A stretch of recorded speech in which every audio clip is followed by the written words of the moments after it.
Jika seorang tahu bagaimana ia harus berbuat baik, Pilatus berkata apa?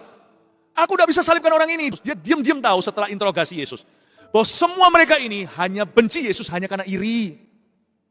Pilatus tahu siapa benar, siapa salah, tapi dia tidak berbuat apa-apa. Jadi jika seorang tahu bagaimana ia harus berbuat baik, tetapi ia tidak melakukannya, saya kasih definisi baru dosa. Dosa itu apa? Ia berdosa.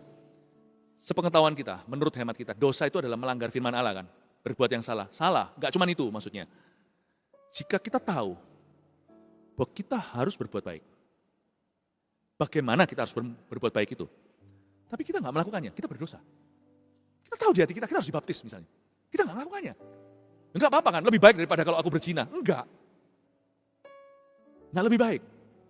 Karena berzina itu memberontak, itu ada konsekuensinya nanti dalam pernikahan. Kalau bicara tentang dosa, semua dosa menyakiti hati Allah.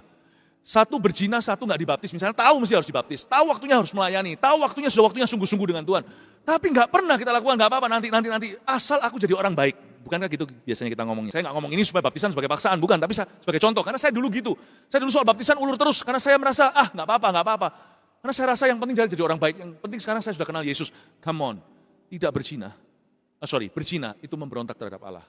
Tidak melakukan satu perintah yang kau sadari bahwa itu waktunya, sudah saatnya Anda mentaati. Itu juga memberontak terhadap Allah. Sama-sama menyakiti Tuhan. Saya harap di sini semua kita jangan tunda lagi. Semua perbuatan baik dan benar yang Tuhan katakan itu firman. Saya berdoa supaya di tahun 2025 menjadi tahun kemenangan dan tahun berkat-Mu. Jangan tunda. Jesus loves you.